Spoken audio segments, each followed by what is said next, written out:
कोई भी बोर्ड चाहे वो राज्य बोर्ड हो या केंद्रीय बोर्ड हो, फीस निर्धारण नहीं करती। फीस का निर्धारण विद्यालय में, उस विद्यालय में जो भी विद्यालय हो, वहाँ की सुविधाओं, वहाँ उपलब्ध संसाधनों के आधार पर किया जाता है। जी, सीबीएसई से मान्यता प्राप्त नहीं था और शिक्षा दी जा रही थी, ऐसा कोई भी स्कूल खुलने के बाद ना 1 साल का समय लगता है उसको सीबीएसई से एफिलिएशन होने में। पिछले सत्र में जितने भी एडमिशन्स हुए हैं, जितने भी बच्चों का एडमिशन हुआ है, हमने किसी भी पेरेंट को ये नहीं कहा कि हम सीबीएसई से एफिलिएटेड हैं।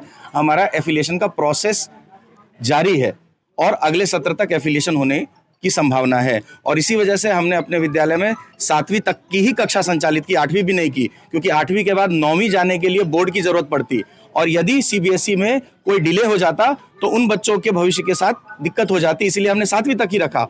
और हमारी व्यवस्था, हमारी चीज़ें सभी सही हैं, इस वजह से ही सीबीएसई ने ही हमें 6 महीने के अंदर ही एफिलिएशन ग्रांट कर दिया। तो ये एनएसवाई के जो कार्यकर्ता है वो स्कूल का घेराव करते हैं, इतना बड़ा आंदोलन करते हैं, इनके जो सवाल है उन पे कितनी मजबूती से अपना सवाल रखते हैं? देखिए, सवाल पूछने का अधिकार सबको है, सब पूछ सकते हैं, और जवाब देने के अधिकार से मुझे कोई वंचित नहीं कर सकता। तो मेरे जो जवाब हैं, मेरे जो उत्तर हैं, क्योंकि डीओ कार्यालय से, जेडी कार्यालय से, कलेक्टर कार्यालय से अलग अलग जांच समितियां गठित हुई और जो भी जांच समिति आ रही है हम सारे दस्तावेज उनके सामने रख रहे हैं। जांच समिति की रिपोर्ट जब तक सार्वजनिक नहीं होती है तब तक जांच के ऊपर कोई भी, जो भी जांच के बिंदु है उसके ऊपर कोई भी टिप्पणी करना वो सही नहीं होगा और इलीगल होगा।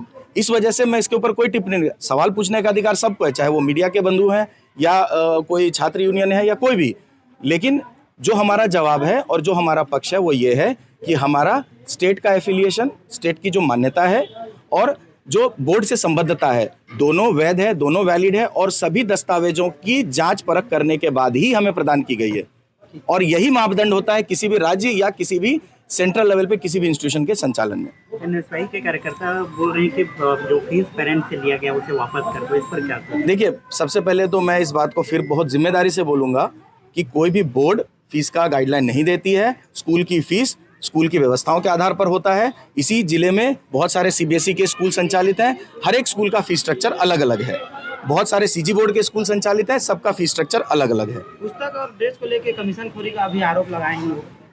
देखिए, मैं आरोप लगाया जा सकता है, आरोप के लिए बारे में मैं कुछ नहीं कहना चाहता हूँ। जहाँ तक बात है कि ये एक राष्ट्रीय स्तर की संस्था है और ये सभी पूरे देश में जिस भी राज्य में और जहाँ पर भी संचालित होते हैं सभी जगह एक ही प्रकार की पुस्तकें और एक ही प्रकार का यूनिफॉर्म होता है। इसके लिए एक राष्ट्रीय स्तर के एजेंसी को नारायणा जिसका सहयोग लेती है, जिससे ये सारी चीज़ें समय पर और समुचित तरीके से उपलब्ध कराई जाती है। तो ये किसी भी तरीके से अवैध और अवैधानिक नहीं है।